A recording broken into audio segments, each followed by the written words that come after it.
अस्सलाम वालेकुम सना, welcome back. कैसी हैं आप? वालेकुम अस्सलाम।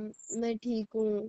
आज थोड़ा डिफरेंट फील कर रही हूँ क्योंकि हमारा लास्ट सेशन है ना। हुँ, खुशी भी है कि मैंने काफ़ी परेशानियों में ओवरकम कर लिया है, काफ़ी प्रोग्रेस किया है, लेकिन थोड़ी सैड भी हूँ। सेशंस एंड हो रहे हैं ना। ठीक है, बिल्कुल सना, ये दोनों फीलिंग्स अंडरस्टैंडेबल है। थेरेपी कंप्लीट करना एक हमारी बहुत बड़ी अचीवमेंट भी है कि जिसमें आपने काफ़ी चीज़ों को ओवरकम किया है और जिस रूटीन की आदत जब हमें हो जाए ना, तो उसमें थोड़ी-सी डिस्टर्बेंस आए, तो हमारे लिए इमोशनल होना बनता है। तो आज पहले हम आपकी इमेजिनल एक्सपोज़र रिकॉर्ड रिव्यू करेंगे, फिर हम आपकी पूरी थेरेपी में जो भी प्रोग्रेस हुई है और जो भी हमने स्किल्स सीखी हैं, उन्हें समराइज़ करेंगे और आखिर में हम फ्यूचर प्लान बनाएँगे ताकि ना परेशानी दोबारा बढ़े, तो आपके पास एक क्लियर प्लान हो कि आपने क्या करना है, ठीक है? जी ठीक है। चलिए अब हम अपना इमेजिनल एक्सपोज़र होमवर्क रिव्यू करते हैं। आप मुझे बताएँ कि आपके लिए ये प्रैक्टिस कैसी रही सना?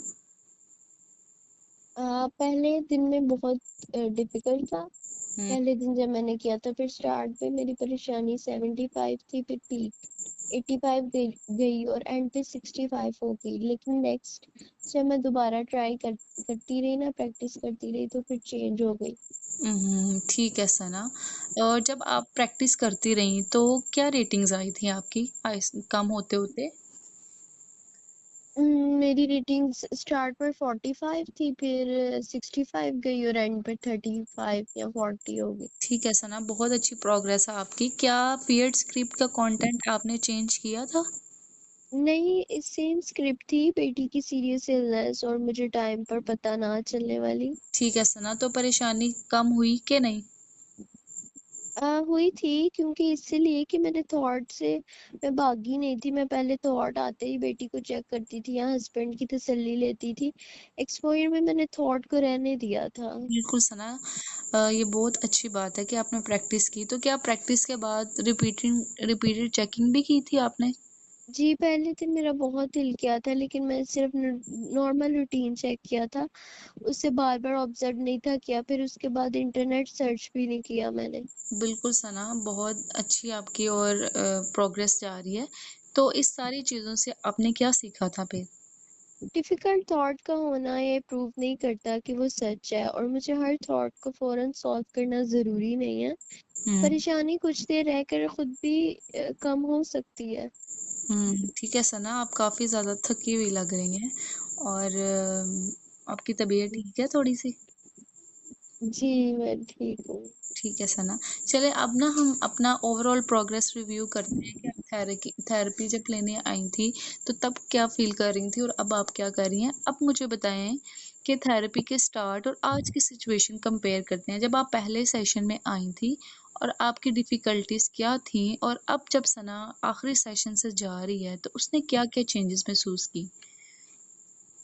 मैं बेटी की हेल्थ को बार-बार चेक करती थी, हस्बैंड लेट हों तो रिपीटेड कॉल्स और मैसेजेस करती थी, हेल्थ सिम्पटम्स इंटरनेट पर सर्च करती थी, और हर डिसीजन में ना मुझे तसल्ली चाहिए होती थी। तो ये सब मैं करती थी। तो फिर मैं रात को बड़ी ओवरथिंकिंग करती थी, सो भी नहीं सकती थी, शोल्डर भी मेरे टेंस रहते थे और मैं मेंटली बहुत टायर्ड फील करती थी। बिल्कुल सना, ठीक है। अब इन चीज़ों में आपका क्या चेंज आया है आज? परेशानी अब भी आती है, लेकिन मैं फ़ौरन रिएक्ट नहीं करती। पहले सोचती हूँ कि ये रियल प्रॉब्लम है या ऐसी प्रॉब्लम है जिसके बारे में मैं बाद में सोच सकूँ। बिल्कुल सना और हाँ जी, और ना हस्बैंड लेट हों तो मैं रीज़नेबल अपडेट के बाद वेट कर लेती हूँ वैसे अब। हुँ। पीटी की नॉर्मल आवाज़ या छोटी चेंज को फ़ौरन सीरियस इलनेस नहीं समझती, और इंटरनेट सर्चिंग भी बहुत कम कर दी है मैंने। ठीक है सना, काफ़ी इम्प्रेसिव प्रोग्रेस है और नींद और फिज़िकल टेंशन के बारे में वो भी बेटर है। ज़ाहिर है, जब परेशान कम होती हूँ तो नींद भी आ जाती है सुकून से। डिफ़िकल्टी हो भी तो दिन में होती है, थोड़ी बहुत ओवरथिंकिंग करती हूँ। लेकिन मतलब ठीक है, और शोल्डर और हेडेक्स भी पहले से कम है मुझे। ठीक है सना, आपको सबसे मीनिंगफुल चेंज अपने अंदर क्या लग रहा है अब? पहले मुझे लगता था कि परेशानी मुझे रिस्पॉन्सिबल मदर और वाइफ़ बना रही है। हुँ, लेकिन अब मुझे समझ आया कि रिस्पॉन्सिबिलिटी प्रैक्टिकल केयर है। हर वक़्त का सोचना मुझे रिस्पॉन्सिबल नहीं बनाता, बल्कि वर्स्ट केस सिनेरियो अ, नहीं है मेरे लिए सोचना। बिल्कुल सना, हमने काफ़ी प्रोग्रेस देखी है आपके कि पहले सेशन में कितनी ज़्यादा आपको परेशानियाँ थी जिनसे आपने स्किल्स के थ्रू ओवरकम किया है। चलिए अब हम देखते हैं ब्रीफली कि डिफरेंट सिचुएशन में हमने कौन-कौन सी स्किल्स सीखी और आपने कौन-कौन सी यूज़ कर सकती हैं। सबसे पहले हमने स्किल सीखी थी, वो ये थी कि वरी अवेयरनेस, उसके बाद हमने कॉग्निटिव रिस्ट्रक्चरिंग सीखी थी, देन हमने बिहेवियरल एक्सपेरिमेंट के बारे में बात की थी सना। और आपको कोई परेशानी हल करने के लिए हमने अनसर्टेनिटी प्रैक्टिस की थी और प्रॉब्लम सॉल्विंग के बारे में बात की थी। अब आप मुझे बताएं कि जब भी आपको कोई वरी आए तो आपके ज़हन में पहला सवाल क्या आता है? क्या ये रियल करंट प्रॉब्लम है? हम्म, या हाइपोथेटिकल है व्हाट इफ वाली, ठीक है। और अगर कोई रियल प्रॉब्लम हो तो आप कौन सा एक्शन लेना पसंद करती हैं आप? अगर ये प्रॉब्लम वाला हो तो मैं उस पे मैनेजेबल स्टेप्स बनाती हूँ। बिल्कुल सना। और अगर हाइपोथेटिकल हो तो? तो फिर मैं उसे या तो वरी टाइम के लिए पोस्टपोन कर देती हूँ, फिर वरी टाइम आता है तो मैं भूल जाती हूँ। बिल्कुल सना। उसके बाद हमने देखा था कि अगर आपको कोई स्ट्रॉन्ग थॉट है ना वर्स्ट केस से रिलेटेड, तो हमने एक टेक्निक यूज़ की थी, वो कौन सी थी सना? वो आपने कहा था बैलेंस थॉट बनाने को कहा था, कि हम्म, थॉट को फैक्ट नहीं समझना, उसके हक और खिलाफ अवेलेबल इंफॉर्मेशन देखनी है, दूसरी पॉसिबल एक्सप्लेनेशन सोचनी है और कोई बैलेंस थॉट बनाना है। बिल्कुल सना, जैसे हमने बेटी की हेल्थ वाली बैलेंस थॉट बनाई थी ना कि छोटी चेंजेस कॉमन रीजन से भी हो सकती हैं और मैं रिस्पॉन्सिबल नहीं हूँ, ये वाली सारी चीज़ें। अब भी जब आपको फ्यूचर में कभी बेटी के हेल्थ से रिलेटेड कोई भी सोच आएगी तो आपने इसी बैलेंस थॉट को यूज़ करते हुए उस सिचुएशन को हैंडल कर सकती हैं, ठीक है सना। उसके जी बाद ठीक हमने है। देखा था बिहेवियरल एक्सपेरिमेंट कि अगर जहन कहे कि चेकिंग ना की तो प्रॉब्लम हो गई, तो फिर हमने छोटी सी एक सेफ प्रैक्टिस करके ये भी देखा था कि असल में क्या होता है। हाँ जी। ठीक है। और एक और हमने देखी थी कि अगर कंप्लीट यकीन ना मिले तो आपने कौन सी प्रैक्टिस की थी सना? वही के फौरन जवाब लेने की जरूरत नहीं है। बिल्कुल। और हमने ना देन उसको लोअर स्टेप से अनसर्टेनिटी प्रैक्टिस कंटिन्यू की थी उसके जी जी, बाद ऐसे किया था। अगर कोई रियल करंट प्रॉब्लम हो जैसे फाइनेंसिस वगैरह तो हमने उसको किसके थ्रू सॉल्व किया था? वो हमने प्रॉब्लम सॉल्विंग ली थी, हमने एक्शंस मिलाए थे, पॉसिबल सॉल्यूशन सोचे थे, फिर हम्म, फायदे और डिफिकल्ट्स देखी थी और फिर कोई एक्शन प्लान होता वो देखा था। ठीक है, एक्सीलेंट सना। उसके बाद हमने लास्ट पे इमेजिनल एक एक्सप्लोयर बनाया था कि अगर वर्स्ट केस फिर हो जाए रियल लाइफ में तो आप डायरेक्टली सॉल्व करेंगे या उसको टेस्ट भी कर सकती हैं। उसके लिए हमने क्या किया था, आपको भागने की बजाय एक प्लान्ड इमेजिनल एक्सप्लोयर कराया था और चेकिंग या तसल्ली के बगैर देखा था कि आपने ऑब्जर्व किया कि मेरी शुरू में एंजाइटी तो बढ़ी थी लेकिन खुद बहुत कम हो गई, ऐसा ही था ना? जी, ऐसे ही था। चलें अब हम ना कुछ ऐसी चीज़ें अर्ली वार्निंग साइंस आपके नोट कर लेते हैं कि फ्यूचर में जब भी आपको परेशानी थोड़ी सी बढ़ी वो नॉर्मल है, क्योंकि ये हमारी एक लाइफ है नॉर्मल। इसमें कभी भी अनसर्टेनिटीज़ परेशानियाँ आती रहेंगी, ये बिल्कुल भी ख़त्म नहीं हो सकती। इंपॉर्टेंट बात यह है कि आप अर्ली साइंस को पहचान सकें कि ऐसी कौन सी चीज़ें हैं जो आपकी ये वाली जो साइकिल है उसको दोबारा स्टार्ट कर सकती हैं। तो आप मुझे बताएंगे कि वो कौन कौन से साइंस हो सकते हैं? सबसे पहले मैं फोन और व्हाट्सएप ज्यादा चेक करना स्टार्ट कर देती हूँ, फिर बेटी की हेल्थ के बारे में इंटरनेट सर्चिंग बढ़ जाती है, नींद डिस्टर्ब होती है और माइंड में बार बार आता है कि अगर ऐसा हो गया तो ये चलता रहता है। ठीक है सना, इसके अलावा कोई और साइंस?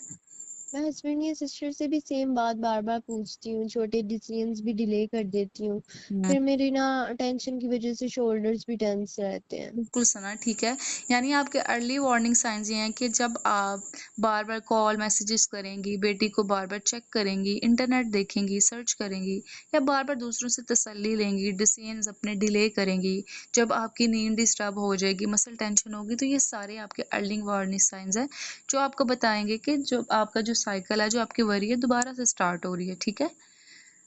चलिए अब हम फ्यूचर में किसी भी स्ट्रेसफुल वीक में ना आप 2 या 3 दफ़ा रिपीटेड चेकिंग कर सकती हैं। इसका मतलब है कि आपको ना टेम्परेरी रिलैप्स और रिलैप्स का मैं एक फ़र्क समझाना चाहती हूँ। इसे हम कहते हैं कि टेम्परेरी रिलैप्स यानी पुरानी हैबिट का थोड़ी देर के लिए वापस आना और रिलैप्स होगा कि जब पुराना पैटर्न आपका काफ़ी टाइम तक कंटिन्यू रहे और आप स्किल्स यूज़ करके ऑलमोस्ट उसको स्किल्स यूज़ करना ऑलमोस्ट आप बंद कर दें। मिसाल के तौर पर एक स्ट्रेसफुल दिन हस्बैंड को 2 एक्स्ट्रा कॉल कर लेना लैप्स हो सकता है क्योंकि ये सिर्फ टेम्परेरी है। लेकिन अगर कोई हफ्तों तक रिपीटेड कॉल, सर्चिंग, रीअश्योरेंस लेना शुरू कर देंगे ना आप, जिससे आपकी फंक्शनिंग भी इफ़ेक्ट होने लगे, तो उनको हम कहते हैं कि रिलैप्स, यानी आपका साइकिल टोटली वापस आ गया है। जी।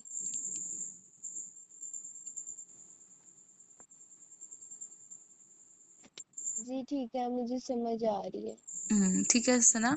अब हम एक क्लियर प्लान बनाते हैं कि अगर आपको नोटिस हो ना कि वरी दोबारा बढ़ रही है, तो आप क्या करेंगी? मैं सबसे पहले रुक कर देखूंगी कि मैं रिपीटेड चेकिंग या रीअश्योरेंस तो नहीं कर रही। बिल्कुल, फिर वरी को प्रोडक्टिव या हाइपोथेटिकल में डिवाइड करूंगी। एक्सीलेंट सना। और अगर हाइपोथेटिकल हो तो आप उसी तरह वरी टाइम करेंगे जी जी। जैसे जी हमने पहले डिटेल में देखा था। चलिए हम अब जी। आपका रिलैप्स प्रिवेंशन प्लान एक्सटेंसिव सा बनाते हैं कि आपको जैसे ही अर्ली वार्निंग साइंस आना शुरू होंगे ना, तो आपने अपनी वरी को चेकिंग करना है और जो आपकी हैबिट है उसको 3 से 5 डेज आप नोट करेंगी। फिर प्रोडक्टिव और हाइपोथेटिकल वरी का फ़र्क समझेंगी। देन आपने वही वरी टाइम का करना है, थॉट रिकॉर्ड को यूज़ करना है, रीअश्योरेंस नहीं लेनी, और अनसर्टेनिटी लैडर जो हमने बनाया था उसको लोअर स्टेप में आप रिपीट करेंगी। रियल प्रॉब्लम के लिए आप प्रॉब्लम सॉल्विंग को यूज़ कर सकती हैं, वर्कशीट को। और फिर ज़रूरत पड़ने पर अगर बहुत ज़्यादा आपको डिफ़िकल्टी फेस हो, तो इसका मतलब ये नहीं है कि थेरेपी के दरवाजे आपके लिए बंद हो गए हैं, बल्कि आप एक प्रोफेशनल हेल्प भी ले सकती हैं। ठीक है सना? चलिए अब आप एक शॉर्ट कोपिंग कार्ड भी बना सकते हैं जो आप फ़ोन में सेव कर सकती हैं। आपके लिए कौन सी लाइन्स हेल्पफुल लगती हैं? मैं ये लिखना चाहूंगी कि परेशानी का होना डेंजर का प्रूफ नहीं है। हुँ, मुझे हर बात का 100% यकीन नहीं चाहिए। मैं रियल प्रॉब्लम पे एक्शन ले सकती और बिल्कुल। हाइपोथेटिकल वरी को रहने दे सकती हूँ। हुँ। तो चेकिंग टेम्परेरी रिलीफ देती है लेकिन वरी को स्ट्रॉन्ग करती है। इसके अलावा मैं ये भी लिख सकती हूँ कि एक हफ्ते एक मतलब एक डिफिकल्ट डे मेरी सारी प्रोग्रेस नहीं खत्म करता। एक्सीलेंट सना। जब भी आपको कभी भी कोई परेशानी आए तो आप ये कोपिंग कार्ड यूज़ करेंगी, ये आपके लिए काफ़ी हेल्पफुल होगा। चलिए अब हम फ्यूचर सेल्फ थेरेपी प्लान बनाते हैं कि थेरेपी के बाद आप रेगुलर प्रैक्टिस कैसे मेंटेन कर सकती हैं। आपने क्या करना है कि हर वीक एक शॉर्ट रिव्यू लिखना है अपने बारे में। आपने उसमें ये देखना है कि आपने चेकिंग की, वरी टाइम किया और स्लीप आपकी कैसी रही। अगर सब कुछ स्टेबल हो ना, तो आपने वर्कशीट डेली फिल नहीं करनी, लेकिन अगर वरी आपकी बढ़ जाए तो आपने रेलेवेंट वर्कशीट्स को दोबारा यूज़ करना है। और अगर अनसर्टेनिटी प्रैक्टिस की बात करें ना, तो आपने छोटी सिचुएशन में प्रैक्टिस कंटिन्यू रखनी है। जैसे रूटीन मैसेजेस एक चेक के बाद आपने सेंड करना है, फिर फ़ोन को साइड पर रखना है और ट्रस्टेड पर्सन को आपने छोटे डिसीजंस लेने देने हैं। ठीक है सना? आपने फ्यूचर में ऐसे ही फॉलो करना है इसको। ठीक है, मैं ऐसे ही फॉलो करूंगी। ठीक है, चलिए अब हम टर्मिनेशन को डिस्कस कर लेते हैं कि अगर आपको यहाँ से जाने के बाद कभी कोई मसला वगैरह पेश आया या आपको सिचुएशन बहुत ज़्यादा स्ट्रॉन्ग हो गई, तो आप उसको कैसे मैनेज करेंगी? ठीक है? मुझे एक ये डर है कि सेशन एंड होने के बाद अगर कोई स्ट्रॉन्ग सिचुएशन आई तो मैं अकेले मैनेज नहीं कर पाऊंगी। ये बहुत अच्छा कंसर्न है, ये वैलिड है, लेकिन पिछले सेशन में हमने डिसीजन और प्रैक्टिस आपने खुद कंप्लीट की है। आपने ये भी देखा है, मैंने आपको सिर्फ क्वेश्चन स्ट्रक्चर दिया है, चेकिंग डिले आपने खुद की, मैसेजेस आपने खुद सेंड किए, यानी कि सब कुछ आपने खुद इम्प्लीमेंट किया और एक्सप्लोयर भी किया है। जो भी स्किल्स हमने सेशन में सीखी है ना सना, वो अपने अपनी डेली लाइफ में ज़रूर यूज़ करनी है। यहाँ पर थेरेपी एंड होने का मतलब ये नहीं है कि जितनी भी सपोर्ट है वो आपको कभी नहीं मिल सकती। यानी इसका मतलब ये है कि अगर आपको कभी बहुत ज़्यादा डिफ़िकल्टी आई ना, तो आप उसको हैंडल करने के पास अब आपके पास बहुत ज़्यादा स्किल्स हैं, आप उसको यूज़ कर सकती हैं। ठीक है? चलें, थेरेपी एंड करने से पहले कोई आज वाली सना क्या कहना चाहेगी?